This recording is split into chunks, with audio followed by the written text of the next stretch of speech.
In other words, a land without history. Now, when Africa is dismissed as a land without history, the standard response from black people is, of course we have a history. We used to be slaves. And during the time of this great woman, Queen Elizabeth I, large numbers of black people were captured and rounded up as slaves. The person that did it was Sir John Hawkins, 1562. This is his crest. So that raises another question.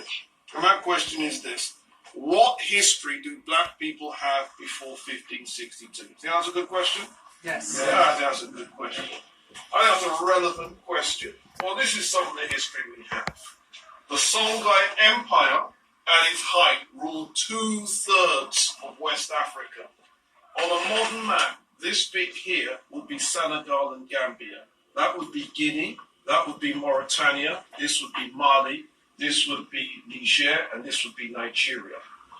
It was built on two waterways, the river Niger and the Senegal River.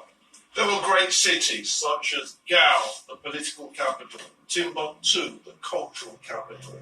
Djenné was a great city, and Kano was a great city. The Songhai Empire was about writing. And here we have the Songhai king's tombstone. Now, why this is important is most of us have been led to believe that Africa didn't have any writing. So here we have it. The king's name is Abu Bakr ibn Abi Quhafa. He died in the year 1110 AD. How do we know this? Because that's what's on the inscription.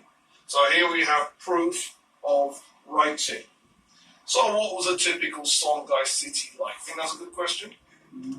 The city of Timbuktu exists, present tense. Many people are led to believe that Timbuktu is a mythical city just like Atlantis.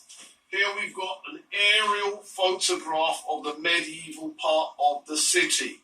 Its population was 115,000, which is 5.5 times bigger than medieval London's population of 20,000. There were 25,000 people at university. There were 30,000 people at school. So how did this city survive? It survived because of trade. There were camel caravans, especially in the north, bringing goods into Timbuktu. There were donkey caravans, especially in the south, bringing goods into Timbuktu. Goods also moved by barge. There were barges that could carry between 3 and 50 people, called almadiyas, and there were larger barges called canters that could carry up to 80 people. And goods moved along the two waterways. Now, what were these goods? Gold was the most important. Now, are we feeling this example of early West African gold? Are we feeling this? Right? Another one is salt. This salt cellar, made of ivory, was made between 1490 and 1530 AD during the Songhai period. And that is the kind of salt cellars that we used to make. It's about this high. And there are 800 of these examples dotted throughout the European museums' collections. A third product was leather. Again, this is taken from the British Museum. These ostrich feather sandals were from Kano in northern Nigeria. I pointed out where Kano was on the map. That was a part of the Songhai Empire. And we were wearing sandals like this. We were wearing boots like this. Now, this is important because this challenges stereotypes. You see, most people are under the impression that Africans didn't wear shoes. It was all about barefoot. Here we've got the sandals. And I'm going to show you a close-up where we see contrasting colours of leather stitched together, worked in a very regular way. I believe this is modern industrial standards. Now, I've mentioned the gold. I've mentioned the salt. I've mentioned the leather, but the biggest product in 16th century West Africa was, of course, books. Here we have an account by a Moroccan visitor called Leo Africanus, who says, in Timbuktu there are numerous judges, doctors and clerics, all receiving good salaries from the king. He paid great respect to men of learning. There is a big demand for books in manuscript imported from North Africa.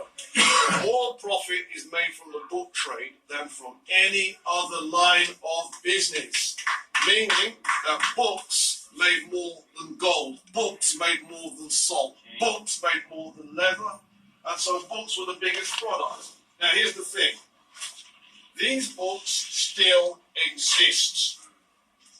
There are 3,450 handwritten books that are still held by black families and institutions in the African cities of Chingeti and Wadan.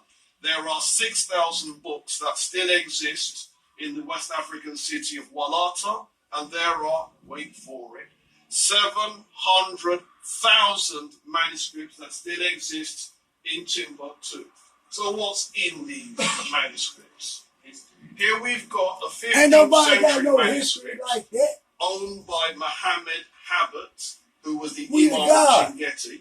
And can you see his hand is pointing at his ancestors' handiwork? And this is clearly the lunar cycle. Y'all the cycle subscribe. of the moon and the various shadows coming off the cycle of the moon, showing the kind of scientific endeavor that we were dealing with in Songhai times and earlier.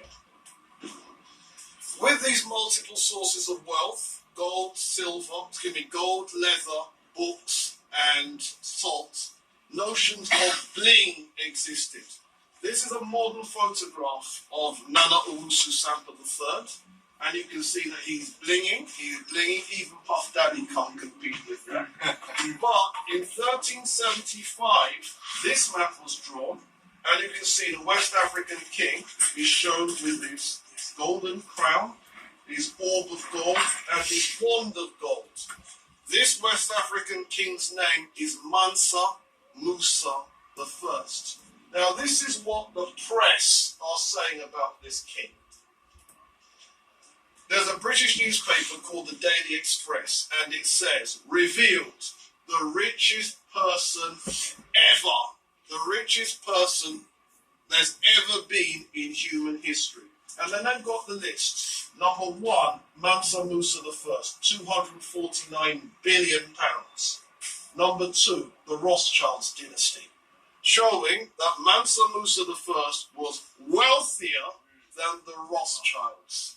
Now, £249 billion, in dollars that is 400 billion US. So there's our first fact. You can say that you came to a Robin Walker session and you've learned that Africa in the 14th century produced the richest man in history. So that raises questions. The obvious question is, well, what did they do with the money? They built monuments. Here we've got the same article, different newspaper. Meet the 14th century African king who was richest man in the world of all time. Okay, so they built this. This is the Great Mosque of Jenne.